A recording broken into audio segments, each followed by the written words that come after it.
Welcome to One on One. I'm Phil Tillman, your host, and today we're delighted to welcome into our studio Delegate Charles Otto. Thank you, Delegate, Phil. thanks for being here. Yes, sir. And thanks for running for re-election from 38A. District 38A. Now, what is that now? Well, that, as you know, with redistricting after the 2010 census, the district's changed. And we have an interesting change in the district. About 48% of the district changed. Ooh. I no longer have any part of Wicomico County as my district, but I continue to have all of Somerset. And we have a good portion of Worcester County, be it Pocomoke, Snow Hill, and actually even the coolest small town in America, the town of Berlin, is part of the district. So, yeah, was that part before, or is that new? that's Berlin? all new. That's all okay. See, previously we had a two-member district in 38B, which encompassed much of Wicomico and Worcester County. Yeah. 2 members were elected from that district. Now we created a third district, 38C, so it's all single-member districts. Mm-hmm. Well, 38C is that where Mary Beth Carrozza and Judy Davis are running for that seat? And that'll be around the stadium here, Purdue Stadium, east. Oh, okay. It'll encompass Ocean Pines and Ocean City and of course Whaleyville, Willards, and Parsonsburg. Well, hopefully we'll have a good, strong spokesman for us in the Maryland House and the Maryland Senate, and because there are issues. I know you've heard about them as a delegate and also in running for re-election. What are people saying the big issues are? Too high taxes, jobs. When's our economy going to get started? How come the state of Maryland continues to spend $1 billion more each year? And then we have 2 weeks ago, the comptroller tells us we're going to have to write down $400 million of the budget that we passed in April, that the revenue estimates aren't keeping pace with what they estimated. So there's serious problems here, and you can look around and see the homeless conditions we have here in Salisbury. Go by Wawa some morning, and you see there's some people are hurting out here. Yeah. You know, interesting. I just thought about this the other day. I was talking to my daughter, who is a school teacher, and she said she heard from the Board of Education that of the 14,000 school children in Wicomico County, 1,400 of them do not have any fixed address. Now, they might not be homeless. They might be living with Aunt Mary or a cousin or a grandmom or something like that. But, you know, that's, my gosh, that's 10% of the kids are not, they don't have an address like your kids, my kids, and everybody else will go home and there's mom cooking dinner and all that kind of, those things are, it's hard to imagine the kids in that predicament. Well, what can state government do to make things better, Delegate?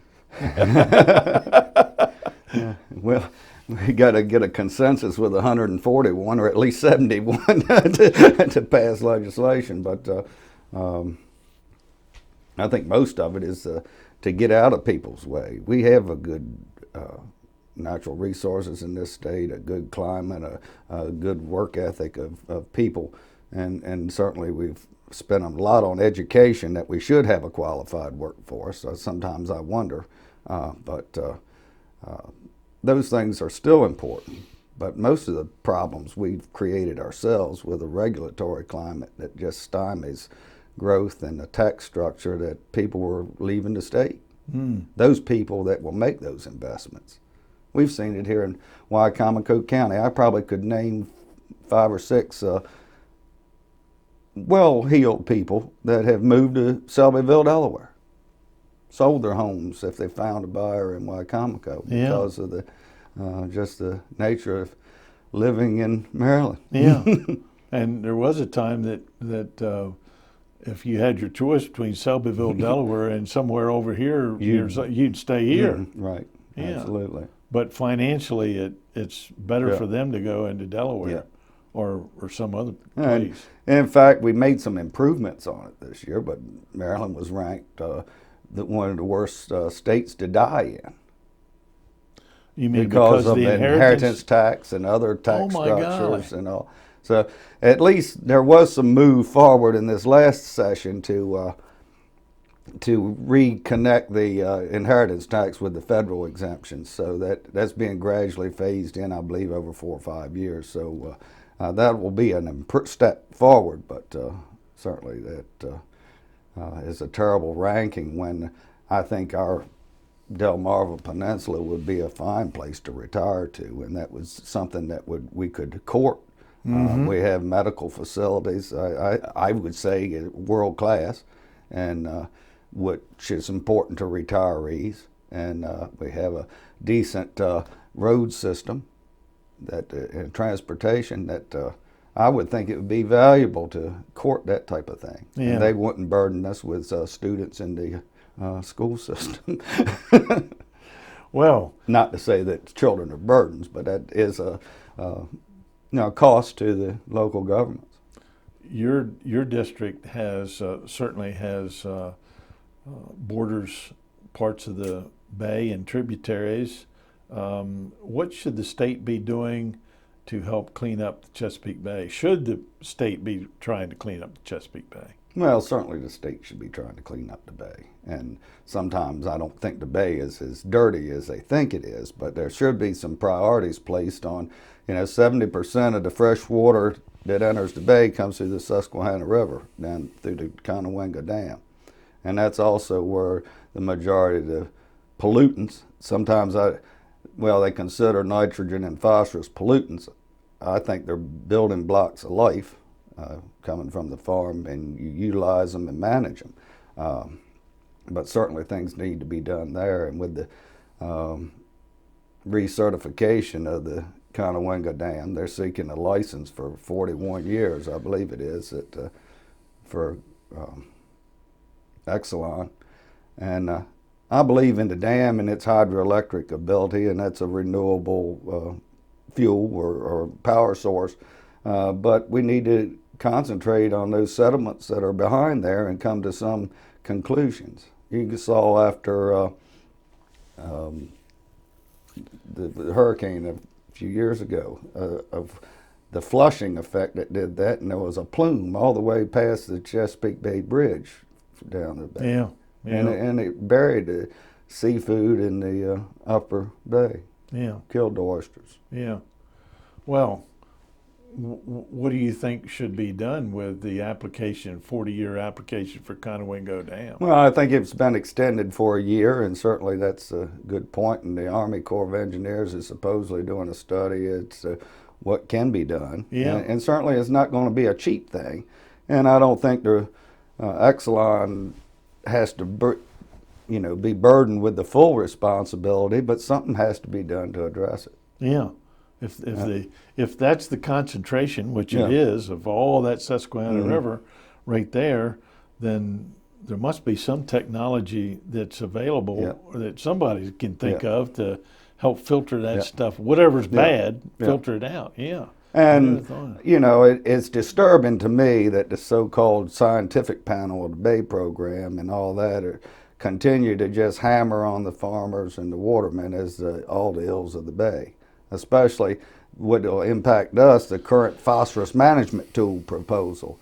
Lack of science, just speculation of that it will do any improvement.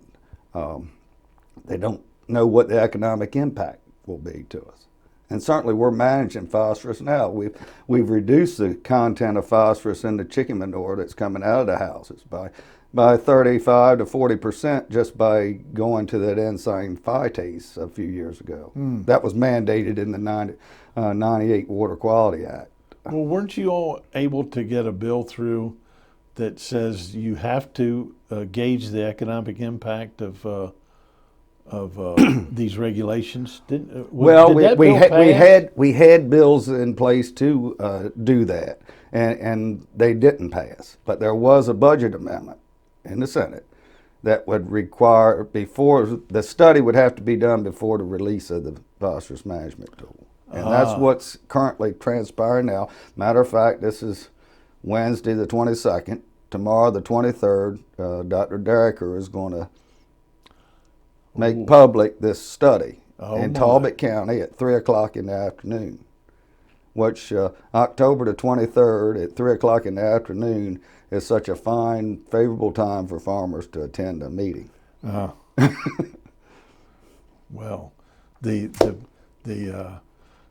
it'll be interesting to hear those results, won't it? And it's been quite disturbing because, you know, I went to the functions that he had prior to this study. They set up two panels, a micro panel and a macro panel, made up of farmers and some of the environmental groups and things.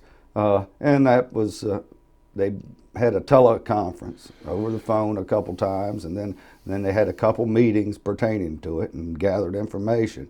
And we were promised that it would be released in August to this panel to make points and conclusions before it went to peer review. Well, those panels have never met again, and that's not transpired, and it went to peer review, and then it was released a week or two ago to MDA. And so nobody that's been involved with it has seen it at this point. So hard to tell. So it gives you speculation and frustration that it's not going to be science like we saw with driving the regulations for the PMT to start with. It all came from the second floor of the State House, the governor's office. What, just for those 3 or 4 people who are watching this who don't know who you are, what's your background in agriculture that gives you I know you're looked to kind of as a spokesman for agriculture in the Maryland House. Well, and certainly that was part of the reason I ran. I didn't see the people representing me that I remember growing up with. I come from a farm, grew up. Matter of fact, I still live and operate on the farm I grew up on. And as I told somebody the other day, the post office changed their address 3 times, but I've never moved. You never moved. But so I do have a background on it, and a conservation background that was instilled in us by my grandfather, and I fear them more than I do any regulators of coming back and haunting me. Yeah. So I had a degree in agriculture, animal science actually, from Virginia Tech, and I'm a certified crop advisor with the American Society of Agronomy. I certified nutrient management specialist, licensed commercial pesticide applicator, and then I've worked for 18 years for the Farmers and Planters Company here in Salisbury. You know, selling nutrients and selling pesticide, crop protectants, I prefer to call. So you know all the farmers, and just as important, they all know you. And I've been involved with these. We've seen the buildup of these regulatory burdens. Most of it came in 1998 with the hysteria, and we were seen as scapegoats. They could fly over and see these chicken houses. Well, that has to be the problem. And then we found out a faulty science from a North Carolina professor that was proven false, that it had nothing to do with it to start with. So. And yet there's well, how can a delegate with agricultural background from the Eastern Shore of Maryland and a Republican have an impact in the House of Delegates, which is dominated by the Western Shore, the urban areas of the Western Shore, and a Democratic Party? How do you get your message across? I think it's respect, and you build a mutual relationship. I mean, I sit next in the Environmental Matters Committee, which I serve on. I sit next to Shane Robinson from Montgomery County, Democrat young man, served in the Peace Corps and this, that, and the other, sort of proclaims he's a vegan. vegetarian. Oh my! But you can talk with him. But he was one that introduced the 5-cent chicken tax this year too in the House. But he did withdraw it. Did he even mention that to you before he did it? No, Is no, that he right? didn't. Golly day! But we had. I said, my land, Shane, you're keeping me in the front page of the newspaper every day. From Montgomery County. I'll have to contribute to your campaigns. Well, but those are the type of things you have a discussion, and certainly we find common ground on a lot of issues.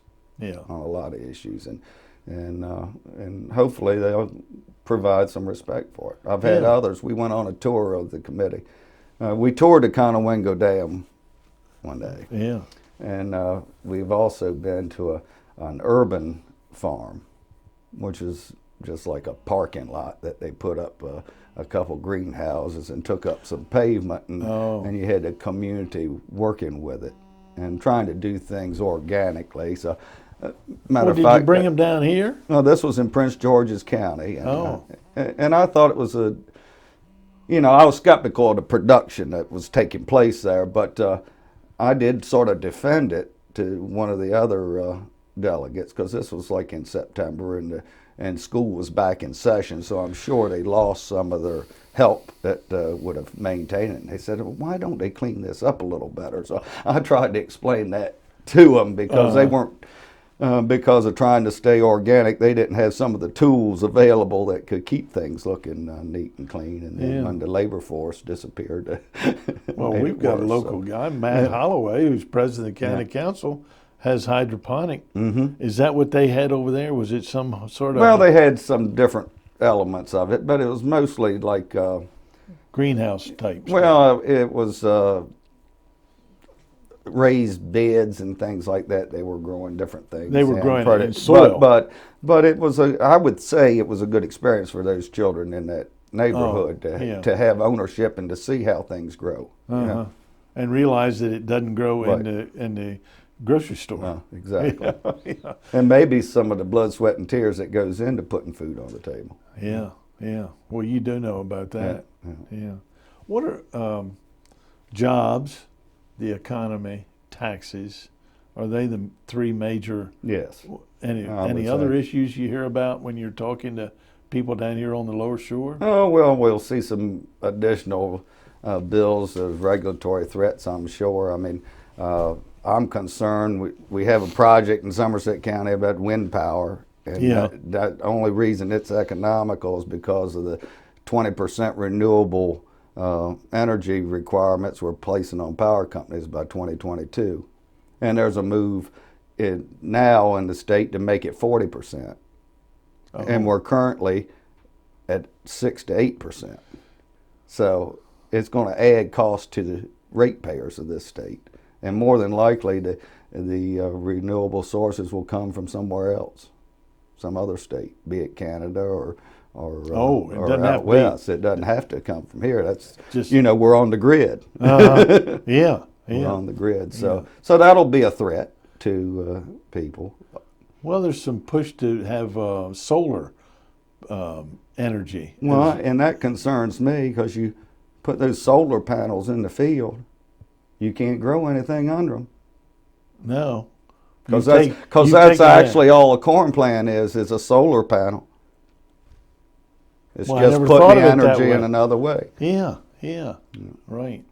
Yeah, you're right. There's nothing underneath of them. No. That land is out of production except for the energy that it produces. So, wow. I guess unless you have it on your, if you have a big manufacturing plant. Yeah, I mean, there's places that those certainly make sense. And for people. But, I mean, we sell solar electric chargers for electric fence to keep livestock in. I mean, that's technology we've been using for a long time. Yeah. But I sort of watch how intermittent it can be, because I have actually I bought it at the Farm and Home Show, a little yard light. It was set up like Donald Duck fishing, actually. And it's got a little solar panel in it. And I tell you, days like today, he's not going to light up tonight. No, because it's not big enough to sell. Right. You know, well, I bought one to shine on because I didn't want to take my American and Maryland flag Right. down every day. Uh-huh. And my goodness, some nights I'm not complying with the Right. so-called regulations. The protocol. The protocol, yeah. You're supposed to have a bright light on that American flag, and it is not very bright. I need something different. So that's the intermittent Yeah. nature of these renewable energies, and you got to be careful about it. How dependent can you be? Yeah. You know, one example I think we should be doing that it was close to being a realization until the tsunami in Japan a few years ago is there should be a third nuclear reactor at Calvert Cliffs. I mean, that's proven quite safe, and it's clean. There's no emissions from it. Right. And that's really, perhaps we should move to a clean energy goal rather than just calling it a renewable. Charles, you mentioned Berlin, and you've got quite a few towns in your district. What do they ask of their delegate? The town governments, the mayors, and the city councils of all the towns that you represent. What's their big issue, or are they the same issues? Well, they're a lot the same. It's sort of interesting. I think that the Maryland Municipal League have been happy with my actions as a delegate. Quite frankly, I've worked close with them, and I've never paid any municipal taxes. But the issues are similar to the local governments in the counties in MACO. I mean, highway user revenues have never been restored. You thought after this huge gasoline tax increase that we did 2 years ago that some more monies would come back to them, but it's been hardly 10% of what was taken away a few years ago. Yeah, and that has been tough on every person from local government. When I ask about issues, that is one of the big ones. When I was in county government, that money that came back from gasoline tax revenue that was our roads budget, and rightly so. I mean, it was cut. That's where it was going to maintain the roads, and that's where the gasoline or fuel was burnt. And now 56% of the transportation budget goes to mass transit. Is that right? And 8% of the citizens use mass transit. So there's a disconnect somewhere. So and that's something that concerns me that we're pursuing. Two major expansions of mass transit in Baltimore and in Prince George's, Montgomery County area. They want to put the Purple Line between New Carrollton and to College Park at the cost of $3 billion. Billion with a B. Wow. So, if they get theirs, Baltimore has to have their red line, which is a controversy about the right-of-ways, digging a tunnel under the properties and this now that are going to a suit, and it continues to rise into the $2.5 billion range. And then we can't afford to operate them once we get it. Yeah. I mean, you don't get about, I think the highest they get is about 19 to 20% cost recovery of the operations of mass transit. And the goal has been to get at 33%, a third. Well, how about our transit system here on the Eastern Shore? Lower Eastern Shore, certainly Somerset, Wycomico, Worcester went together to form shore transit. Yeah. And I hear a lot of people are using that. Is that subsidized in any way by state Yes, it highway? is. There's grants from the Department of Transportation come to operate that. But much of it, and that has provided a service. But you have to schedule these bus routes creatively, I'm sure, and get the biggest bang for the buck. Yeah, yeah. Well, and actually, its cost recovery has been better than the subways. Yeah, I've got actually a good friend and customer in Deal Island, and one day he came into my office to pay his bill, and he said, I took the transit up here. He said, it only cost me $2. Of course, you can imagine that. He said, it only cost me $2.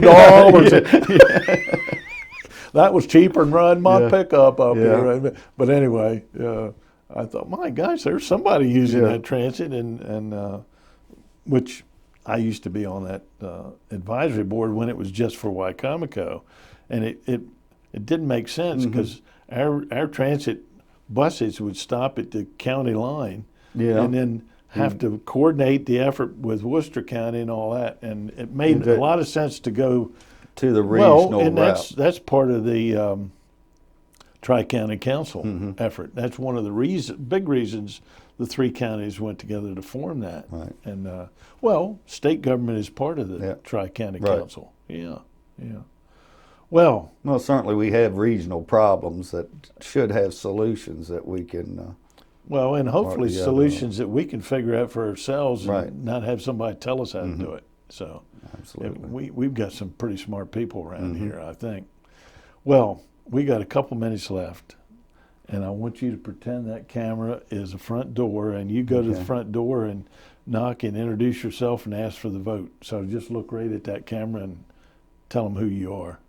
Well, good afternoon. I'm Charles Otto, running for re-election to the Maryland House of Delegates.